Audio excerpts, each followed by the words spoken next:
Start नहीं करना।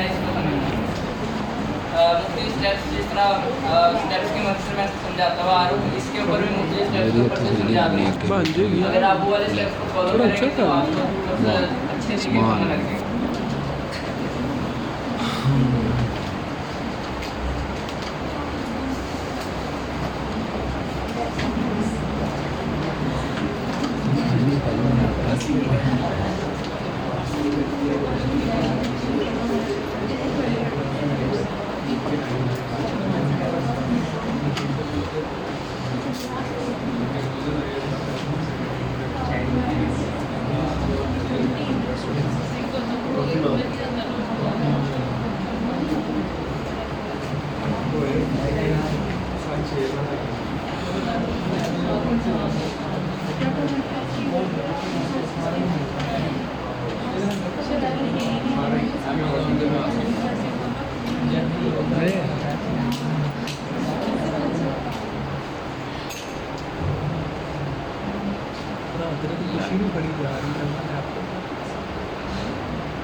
आज कीवर्ड रिसर्च और लिस्टिंग क्रिएशन ऑप्टिमाइजेशन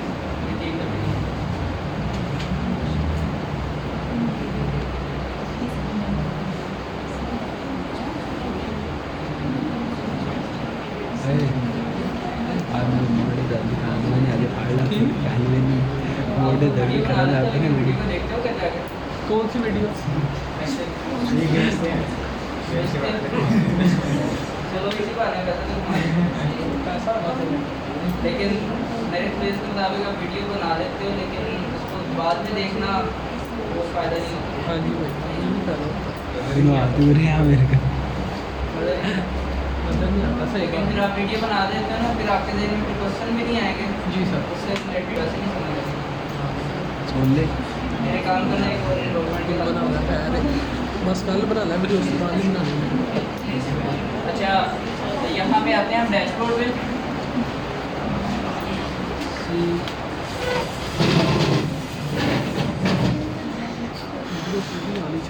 सारी मेमोरी होती है। तू वीडियो शुरू बना थोड़ी चलाना आ गया। वही मैंने बताया तो वीडियो स्लाइड होती है ना, वीडियो पूरी बनाया पर दो पार्ट में बनाकर एक पार्ट बनाया। ये स्लाइड पूरा बन के दो पार्ट एक को पार्ट से सारी वीडियो रख दो दो वीडियो सेंड कर दिया था।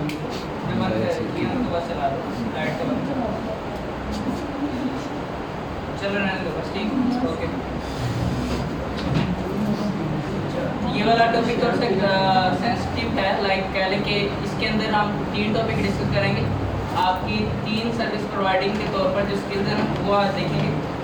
और इसके अंदर ये होता है कि आप कीवर्ड सर्च करते हैं ज़्यादातर। सारा काम इसके अंदर प्राइवेट लेवल का है, कोई होलसेल का काम नहीं होगा इसके अंदर। तो होलसेल के अंदर जो टेक्निकल पार्ट था वो वैल्यूएशन थी, जो आपने सीखी है वैल्यूएशन किस तरह करते हैं। अभी जो टेक्निकल पार्ट प्राइवेट लेवल का होता है वो कीवर्ड सर्च और उसकी एसईओ किस तरह करते हैं, सर्च इंजन ऑप्टिमाइजेशन किया उसको किस तरह रैंकिंग के अंदर हेल्प आउट होती है आपकी लिस्टिंग, तो वो भी हम पढ़ने जा रहे हैं। आपको प्रोडक्ट हंटिंग के अंदर सेरिको और मैग्नेट का कुछ यूज़ करना सिखाया था, अभी इसको दोबारा हम यूज़ करेंगे। अभी सबसे पहले जो टॉपिक है वो कीवर्ड रिसर्च का है। कीवर्ड रिसर्च किन बेसिस के ऊपर करते हैं और कैसे करते हैं तो हम देखते हैं।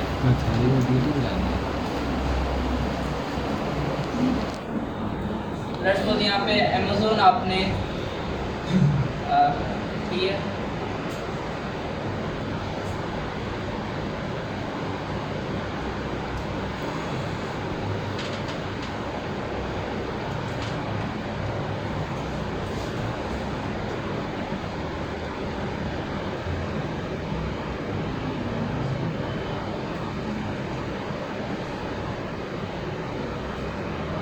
तो यहाँ पे कोई एक प्रोडक्ट रखते हैं। लेट्स सपोज मैं तो पावर रख लेता हूँ।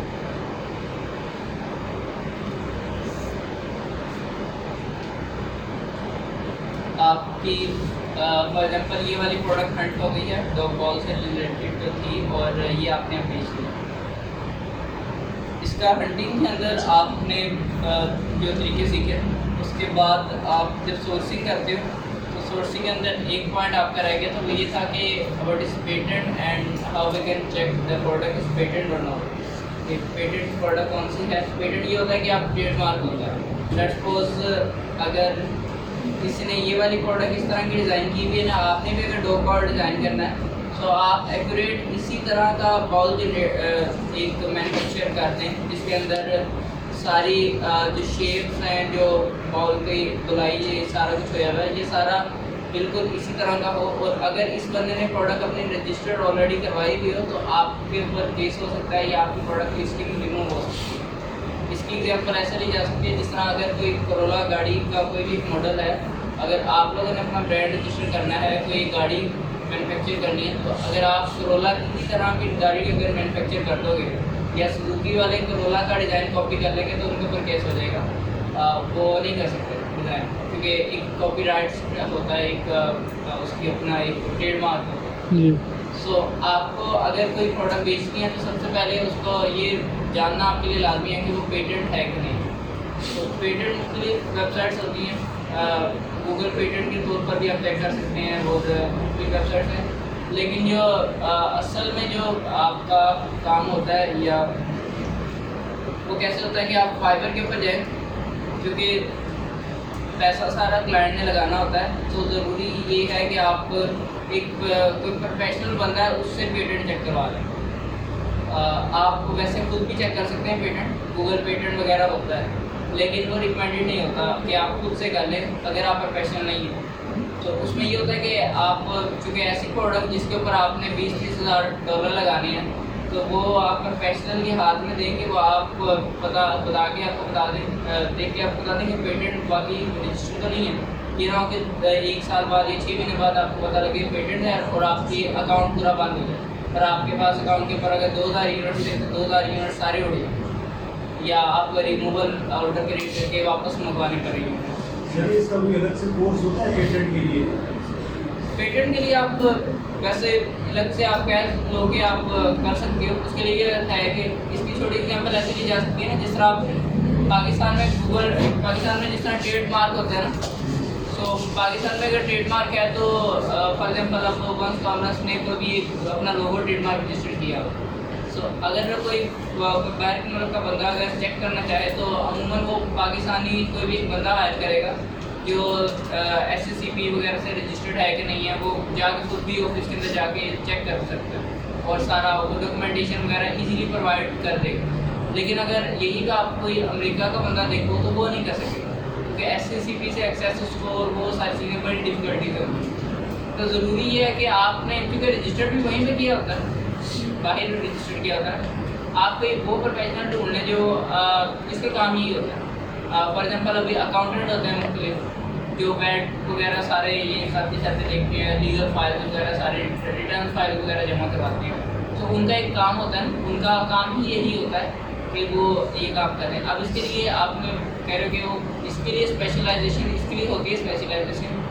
आप मुख्तलिफ पोर्टल्स होते हैं, तो at the end of this course आप मेरे से पूछ लीजिएगा, मैं आपको कुछ रिकमेंड भी कर दूँगा।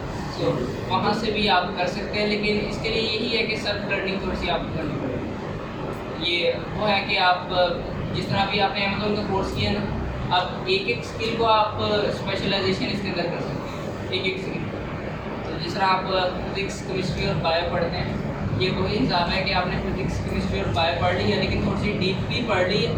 अब आप लेट्स सपोज बायो के अंदर बॉटनी के अंदर चले जाते हैं और जो कि पौधों वाली शाख है, तो आपने वो पौधों वाली शाख तो पढ़ ली है, लेकिन उसके अंदर भी आगे मज़ीद स्पेशलाइजेशन होंगी। तो अगर आप उसकी तरफ चले जाए तो कोई एक स्किल पकड़ लो, तो उससे भी आप अपनी माइक्रो स्किल के अंदर अगर आप इन्हेंस कर लेते हो अपनी स्किल, तो उससे भी आप रेवेन्यू जनरेट कर सकते हो। फाइबर के ऊपर आते हैं हम, तो फाइबर के ऊपर आके अमेज़न पेटेंट चेक लिख देते हैं।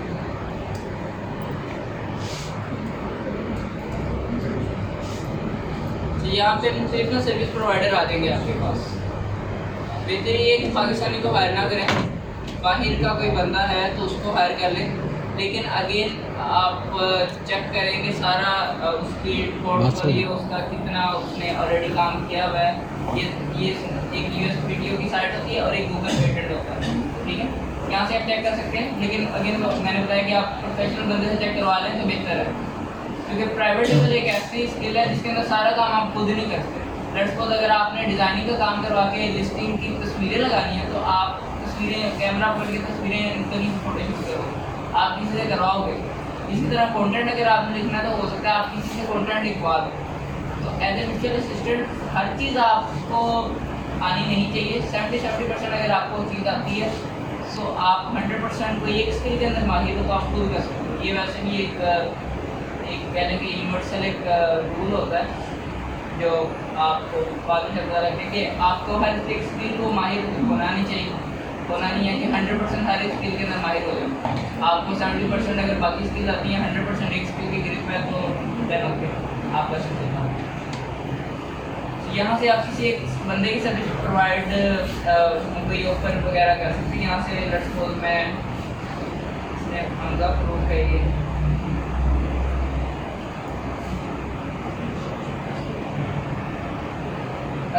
अब इस बंदे ने 474 ऑर्डर्स पकड़े में और 5 स्टार रेटिंग, लेवल 2 का ये सेलर है।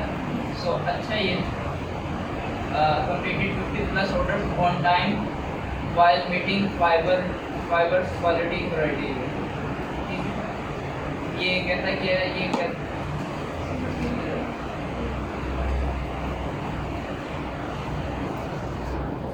कहता है कि patent search of your product idea और invention, years of professional experience, patent USPTO, ठीक है।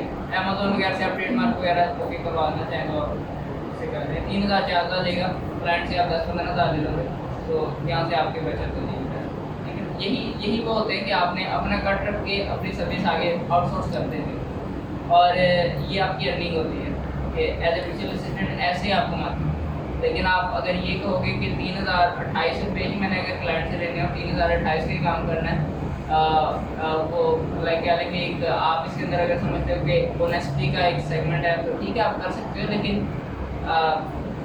फिर आप वो अर्निंग वाली स्टेज के ऊपर नहीं जाओगे, क्योंकि आपकी अपनी स्किल जो आप अपना इनपुट दे रहे हैं ना, आप फाइबर के ऊपर सारा एक एक्सपर्ट तलाश कर रहे हैं, वो तो आप खुद कर रहे हैं, उसके तो आप पैसे लेना आपको बनते हैं। तो इसके ये होता है पैसे अगर क्लाइंट ने अगर आपको सैलरी बेस के ऊपर कोई फिक्स सैलरी के ऊपर हायर किया हो, कोई टास्क बेस आपका काम ना हो, कोई एक अलग बात। पेटेंट हो गया क्लियर। पेटेंट के अंदर ये होगा कि ट्रेडमार्क रजिस्टर्ड है, प्रोडक्ट का साइज़ क्या होना चाहिए, उसकी डायमेंशन क्या होनी चाहिए। अब ये वाला डॉग बाउल की एग्जांपल मैंने खुद जान के दी है इस वजह से कि एक ब्रांड है येटी, अगर किसी ने सुना होगा YETI है शायद। कितने टाइम तक करा सकते हैं पेटेंट? पहले आपने करवाना, उसके बाद प्रोडक्ट मैन्युफैक्चर करवाना।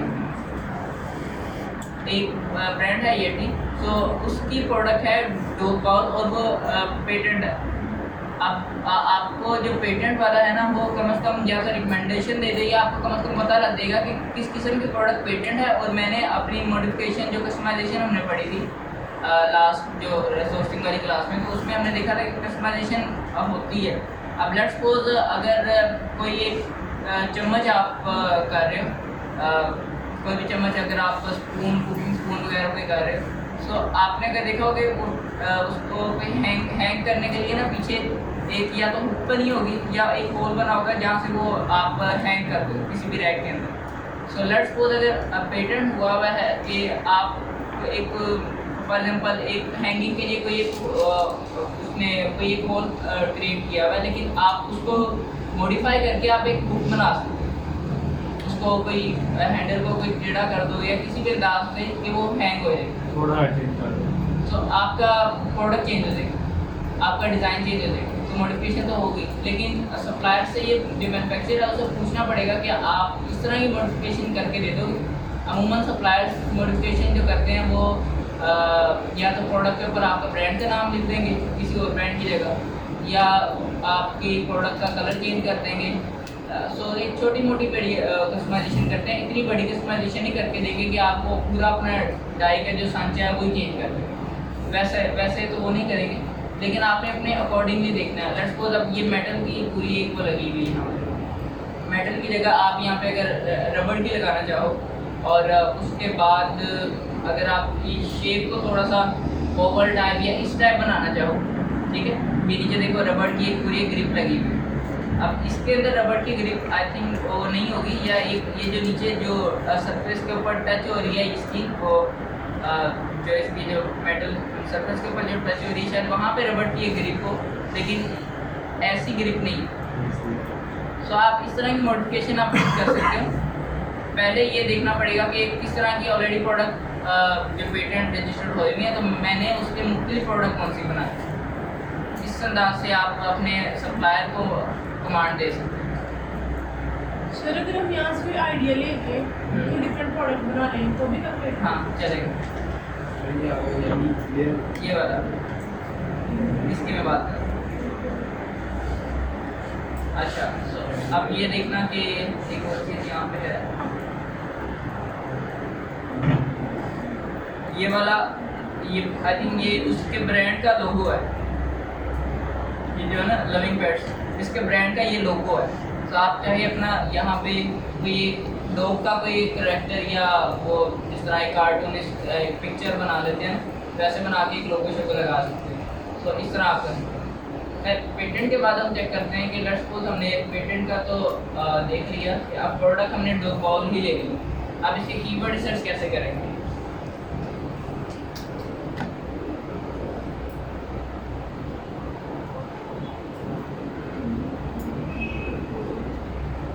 कीवर्ड रिसर्च करने के लिए सबसे पहले हमें कंपेटिटर अपना देखना है कि कौन सा कंपेटिटर है हमारा।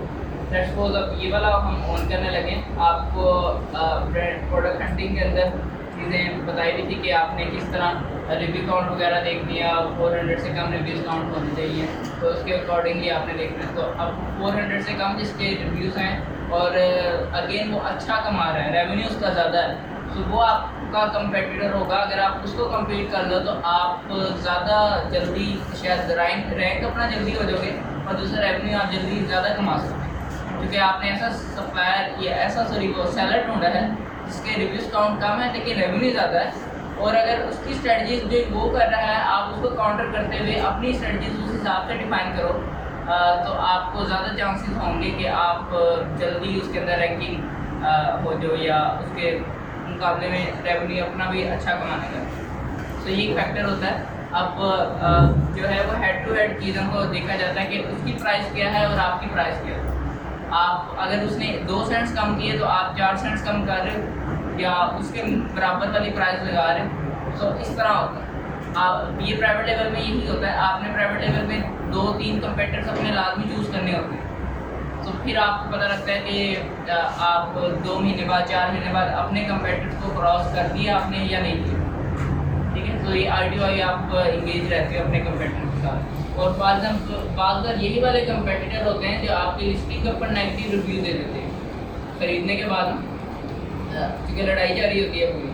सो आप लेट्स सपोज हम कोई एक प्रोडक्ट बेच रहे थे जो वो थी किचन की कोई एक बर्तन था।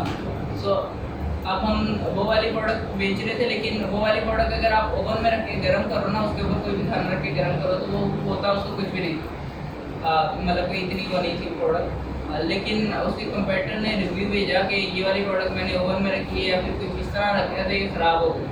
अब वो रिव्यू तो आ गया, लेकिन वो जो बात इस तरह कुछ थी कि वो पता लगा कि प्रोडक्ट की जो उसने तस्वीर भेजी ना, उसके नीचे एक स्पॉट था जहाँ से वो जला हुआ था प्रोडक्ट।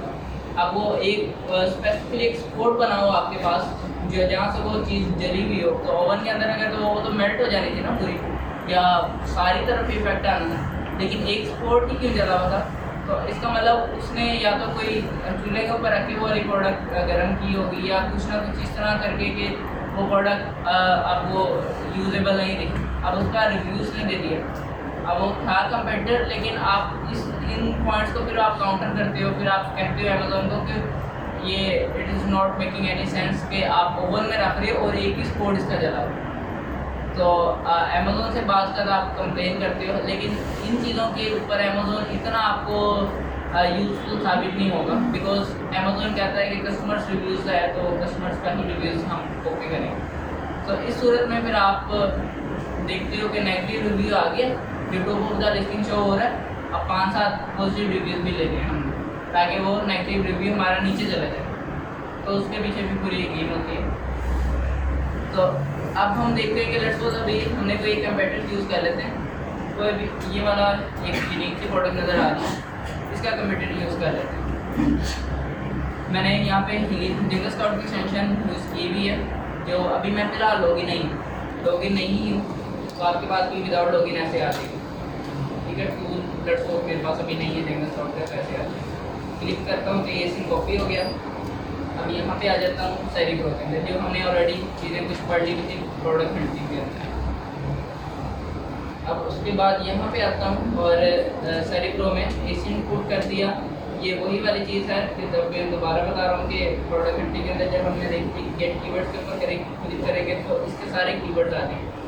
अब ये वाला काम हम मेन कीवर्ड फाइंड आउट करने के लिए नहीं कर रहे, पहले हमने प्रोडक्ट हंटिंग जब की थी तो ये वाला काम हमने मेन कीवर्ड फाइंड आउट करने के लिए किया। अब हम एक जनरल कीवर्ड्स यूज़ करेंगे जो कि इनमें से लेट्स सपोज मैं ये वाली वर्किंग करने के बाद मैं कोई 60 कीवर्ड्स ऐसे निकाल लूँगा जो कि अच्छे हों और वो वाले डिस्क्रिप्शन के अंदर या पॉइंट्स के अंदर, बुलेट पॉइंट्स के अंदर या टाइटल के अंदर उनमें से कुछ कीवर्ड्स यूज़ हो सकें जिनसे मेरी लिस्टिंग के ऊपर ट्रैफिक ज़्यादा आएंगे। और वो वाले कीवर्ड ऐसे कीवर्ड्स होंगे जो कि रैंकिंग के लिहाज से, कंपटीशन के लिहाज से और रेवेन्यू वगैरह, मतलब कि वो उसके जो स्टैट्स होते हैं उसके लिहाज से अच्छे कीवर्ड हों, तो वो वाले कीवर्ड रिकमेंडेड किए जाते हैं। अब यहाँ पे मैं सर्च वाले यहाँ पे 10,000 नहीं लगाऊंगा क्योंकि मेन कीवर्ड्स का हमारा एक क्राइटेरिया था। यहाँ पे 10,000 नहीं लगाऊंगा। मुझे यहाँ पे अगर 5,000 वाला भी कीवर्ड्स मिल जाए लेकिन उसके ऊपर कंपटीशन कम हो, लेट्स सपोज अगर एक कीवर्ड है जिसके ऊपर 10,000 वॉल्यूम है लेकिन कंपेटिटर सिर्फ उसके ऊपर 400 बैठे, लेकिन एक ऐसा कीवर्ड है जिसके ऊपर वॉल्यूम लेट्स सपोज 15,000 है और 500 कंपेटिटर्स बैठे, तो कौन सा बेहतर होगा? 15,000 वाला। अब इसके अंदर आपको देखना पड़ता है कि परसेंटेज, कंपेटिटर्स की परसेंटेज और आपके वॉल्यूम की परसेंटेज कितनी है। कि आप लेट्स सपोज अगर आपका एक वॉल्यूम है, एक छोटी सी एग्जांपल ले लेते हैं, लेट्स सपोज अगर वॉल्यूम है 100, उसके ऊपर अगर 3 कंपेटिटर्स बैठे हुए हैं ना, सो वो शायद मैं ज़्यादा जल्दी प्रेफर कर लूँ एज़ कम्पेयर टू मैं 1000 वॉल्यूम वाले के ऊपर 400 कंपेटिटर्स बैठे हैं, ठीक है। सो आपको ये चेक करना पड़ेगा कि कितने कंपेटिटर्स हैं और कितना आपका वॉल्यूम है। आप फिर वॉल्यूम को लो भी कर सकते हो जब कंपेटिटर्स आपको दिखे कि उस रेंज के अंदर हैं, या वॉल्यूम हाई भी कर सकते हो जब आपको दिखे कंपेटिटर्स कंपटीशन कम है, ठीक है। तो वो वाले कीवर्ड दे सकते हो। ये देखें, अब नीचे आ जाते हैं, यहाँ पे ये मल्टीपल कीवर्ड्स आ रहे हैं।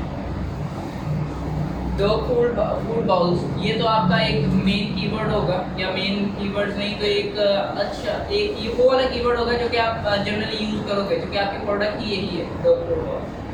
तो अब इसके अंदर सर्च वाले में 24,206 एक चीज़ जो आपने देखनी है। दूसरी चीज़ आपने ये देखनी है कि आपके पास कंपटीशन 24,206 होने के बाद कंपटीशन है 5,000, कंपीटिंग प्रोडक्ट्स 5,000। अब इसके अंदर ये वो वाला क्राइटेरिया नहीं यूज़ होगा कि कंपीटिंग प्रोडक्ट 2,000 होने चाहिए product hunting for private level के अंदर। आप प्रोडक्ट हंटिंग नहीं कर रहे, आप कीवर्ड सर्च कर रहे हैं। सो अब इसके अंदर आपके जो कंपीटिंग प्रोडक्ट्स हैं वो 5,000 हैं। अगर एक रफली देखा जाए तो तकरीबन कोई 5 आउट ऑफ या 1 आउट ऑफ 5 आपका एक रेशियो बनती है कि आपका वॉल्यूम 5 कंपटीशन 1, या अगर इससे भी ज़्यादा हो 1 आउट ऑफ 8 हो जाए या 1 आउट ऑफ 9 हो जाए, सो वो आपका रेंज एक अच्छी रेंज हो जाएगी जहाँ पे कंपटीशन कम होगा, वॉल्यूम ज़्यादा होगा। अब इसमें 24,000 वॉल्यूम है और 5,000 कंपीटिंग प्रोडक्ट्स हैं। अच्छा कीवर्ड है तो सही, लेकिन ये वाला कीवर्ड आपने यूज़ तो करना पड़ेगा, ठीक है। तो आप मिक्सिंग कर लेते हो बाज़ का हाई वॉल्यूम वाले कीवर्ड्स की और लो वॉल्यूम वाले कीवर्ड्स की, जो आपकी लिस्टिंग के अंदर रैंकिंग के अंदर आपको इम्प्लीमेंट या इफेक्ट डालते हैं। लेट्स सपोज अगर मैंने ये वाला चूज़ कर लिया कीवर्ड, अब है स्लो डॉग फीडर्स। अब आपकी प्रोडक्ट स्लो फीडर्स डॉग के लिए मौजूद, आपकी प्रोडक्ट उसके लिए रिलेबल है या दूसरे दूसरे डॉग्स के लिए रिलायबल है जो कि अग्रेसिव डॉग्स होते हैं। सो वो डिपेंड करता है आपके ऊपर कि आपकी प्रोडक्ट कौन सी है, ठीक है। ये जस्ट मैं एग्जांपल दे रहा हूँ। वैसे डॉग बाउल है, कैटेगरी है कोई भी, उसके अंदर अग्रेसिव वाला भी खा सकता है, दूसरा वाला भी खा सकता है। लेकिन आपको फॉर एग्जांपल अगर कोई भी एक कुकिंग स्पून की एग्जांपल ले लो या किसी और चीज़ की एग्जांपल ले लो, तो आपको अपनी प्रोडक्ट का पहचान होगी कि कौन सी प्रोडक्ट है मेरी, तो उसके हिसाब से अपने कीवर्ड चूज़ करने हैं। यहाँ पे कीवर्ड है, इसका वॉल्यूम है 1546 और 1000 बंदे बैठे हैं इसमें। ये वाला कीवर्ड उस लिहाज से नहीं है। अब वही मैंने जो पहले आपको बातें बताई कि 24,000 के ऊपर 5,000 है, लेकिन 1500 के ऊपर 1,000, ठीक है। इसके पीछे फिर भी आपको अगर 5,000 अगर इसमें से निकाल भी दें तो 19,000 का फिर डिफरेंस है, ठीक है। इसके अंदर देखें सिर्फ 500 बाकी पीछे रह जाएंगे। सो ये चीज़ें आपने देखनी है। ये वाला कीवर्ड अच्छा है, लाइक ये वाला कीवर्ड आप यूज़ कर लोगे, लेकिन इससे बेहतर अगर आपको कोई कीवर्ड मिल जाता है तो वो ज़्यादा बेहतर हो जाएगा। आप और देख लेते हैं।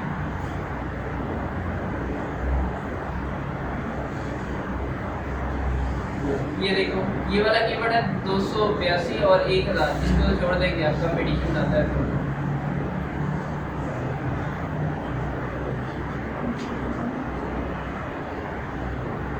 अब ये देखो, स्लो फीडर्स पहले ऊपर था ना ये कीवर्ड, उससे बेहतर मुझे ये वाला कीवर्ड आ गया, स्लो फीडर डॉग बाउल्स।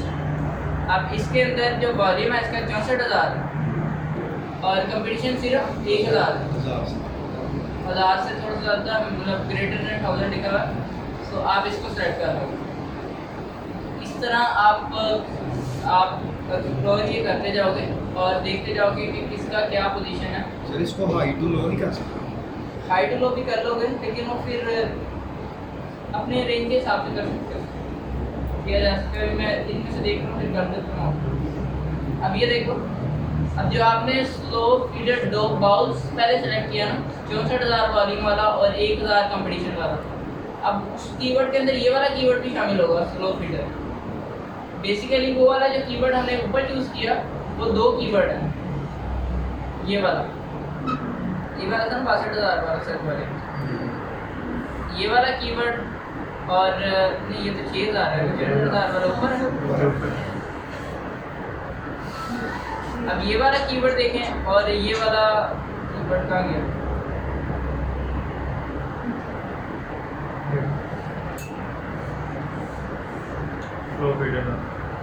ये वाला है, तो ये वही, लेकिन बाउल्स और एस नहीं लगा हुआ इसके अंदर, डॉग बाउल्स स्लो फीडर लिखा हुआ। सो आप एक कीवर्ड के अंदर 2-3 कीवर्ड शामिल होते हैं। आप ये देखो, इसके अंदर ये वाला कीवर्ड अगर आप पिक कर लो, इसके अंदर अकेला स्लो फीडर लिखा हुआ है, इसके अंदर अकेला स्लो फीडर लिखा हुआ है, जबकि ये स्लो फीडर इस कीवर्ड के अंदर भी मौजूद है, ठीक है। सो आपको एक कीवर्ड के अंदर 2-2 या 3-3 कीवर्ड्स मिल जाते हैं, तो आपको अब दोबारा से ये वाला कीवर्ड यूज़ करने की ज़रूरत नहीं पड़ेगी, और ना ही कीवर्ड्स टफनेस करनी है कि आपने एक कीवर्ड के अंदर कीवर्ड्स की भरमार, एक टाइटल के अंदर कीवर्ड्स की भरमार करते हैं, वैसे नहीं करना। वो वाली लाइनें यूज़ करनी है जो कि आपको सेंस बनाती हैं। कोई एक आर्टिकल, कोई एक आपका टाइटल पढ़े तो it should be making some sense कि कस्टमर को कोई बात पिक करे तब वो ऐड टू कार्ट करे, अदरवाइज वो आपकी लिस्टिंग पढ़ने नहीं आए, ऑर्डर प्लेस करने आए।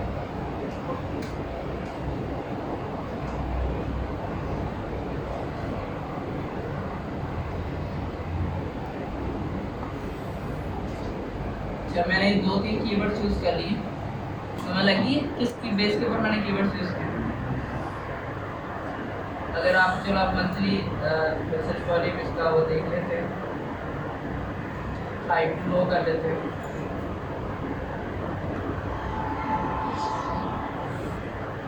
अब ये देखो, 1,10,000, 2 लाख कंपटीशन, अकेला डॉग, इसके ऊपर जनरल सी बात है, इसका होना ही था।